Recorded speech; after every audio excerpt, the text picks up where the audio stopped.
It's been a while since I've done a Sunfish adventure, so today we're going to change that. It's going to be a 24 hours sailing to the Boundary Waters. Here goes the montage getting to the water. It's middle of October, so all of the hazard buoys are off the lake, so any rocks out there will not be marked. Here we go!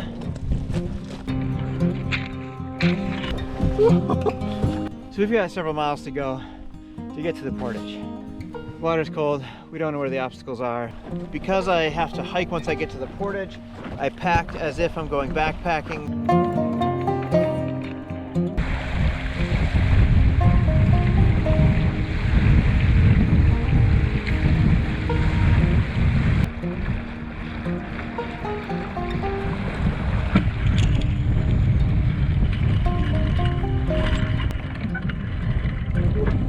I thought this was a sandy beach, but it's definitely not.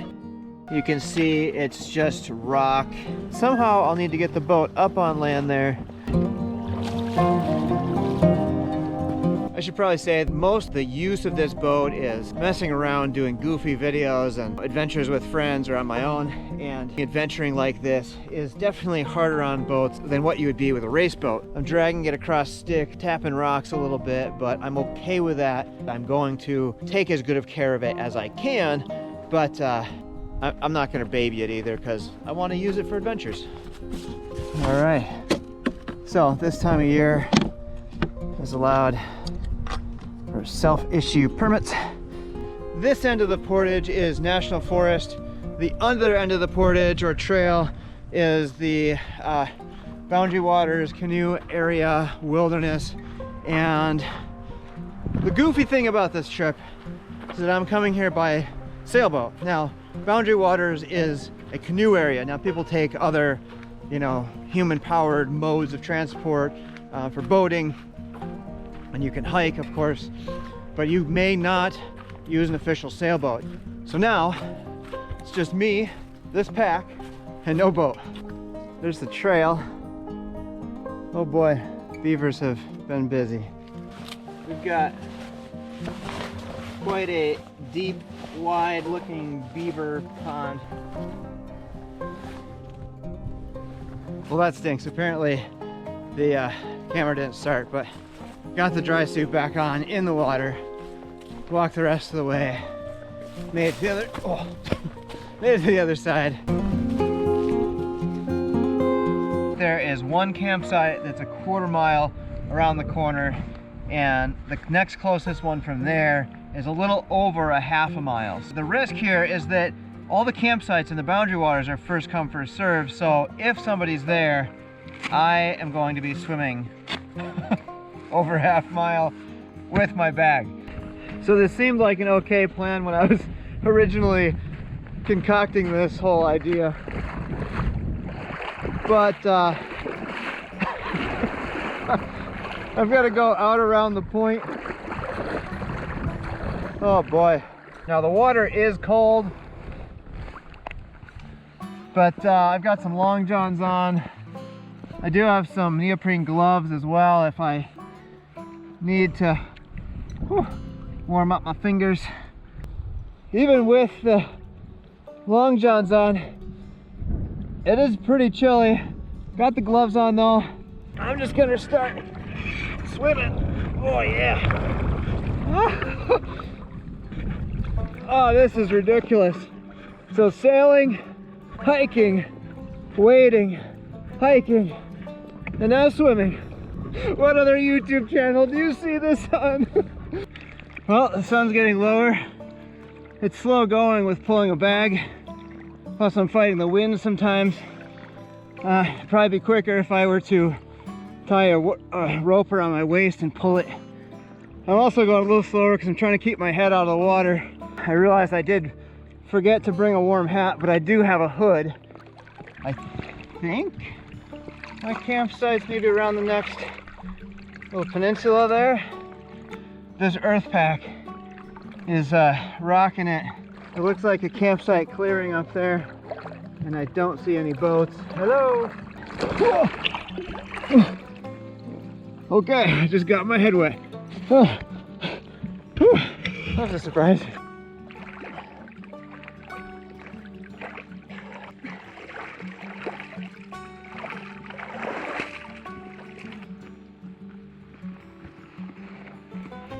Made it.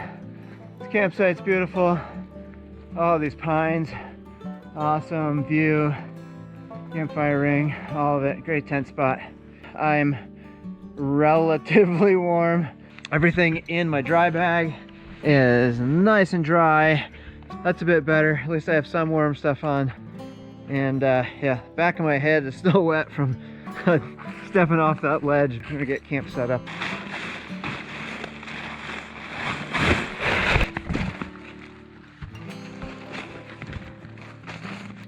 Don't underestimate the power of a 24-hour trip.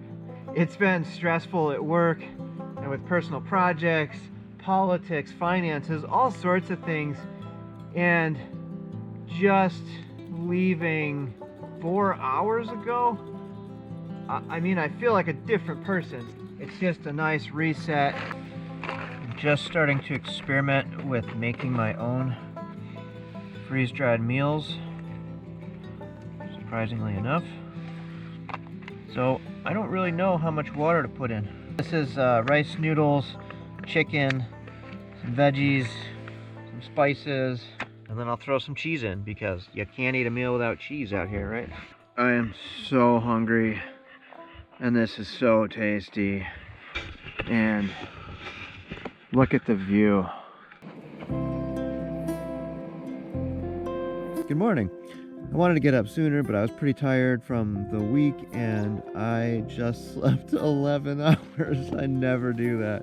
80 pages read last night. I'm gonna do that some more and then gonna check out the view.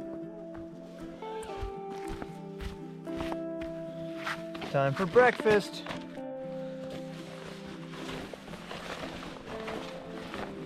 So it's time to get suited and booted for the trip back. There is a trail here. I'm gonna see how far it goes.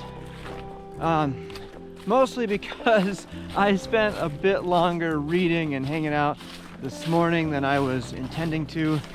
So hiking on land on a trail is a little quicker than, you know, swimming and pulling my bag through the water. The trail has ended and I don't want to bushwhack just because I've got a bunch of waterproof stuff that I don't want holes in it. My campsite's only right back there. I've got 100 yards maybe. I did my zipper check. Well, I guess I checked the zippers on my suit. Start this weird day. I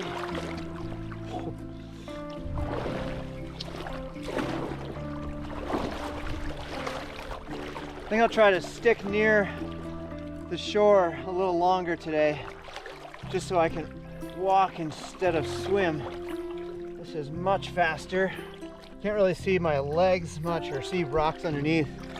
So the big thing is I'm trying not to whack my shins into rocks or tear my suit on a sharp stick or something. I'm trying to walk like this exaggerated like march where I kick my feet out in the front just to avoid hitting rocks. Oh my gosh.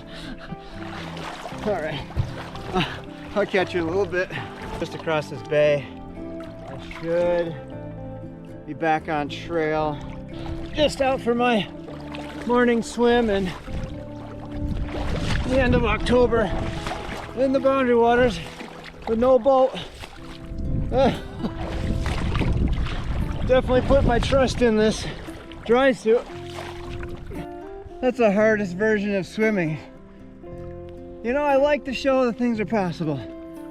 If you can imagine it and take the safety precautions and have some of the knowledge, skills, and equipment that I always talk about, then you can do this sort of stuff and invent your own goofy adventure. Here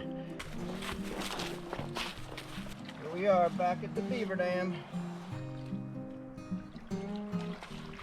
I don't usually make a habit of wading into beaver water. So this used to be a trail that you could just walk through with dry feet. This is an odd experience.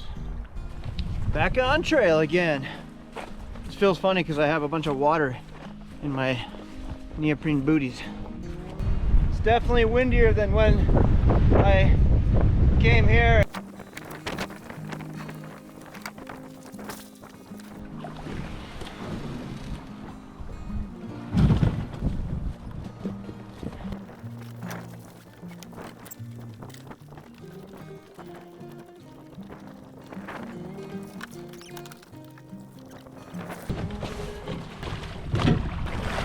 Walk it out a little bit here. All right, there we go. This wind is gusty, so this should be an interesting sail back.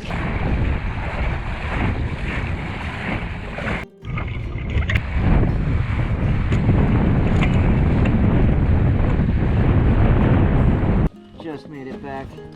Thanks for watching, and if you enjoyed this video, then don't forget to like and consider subscribing, and then check out one of these videos next.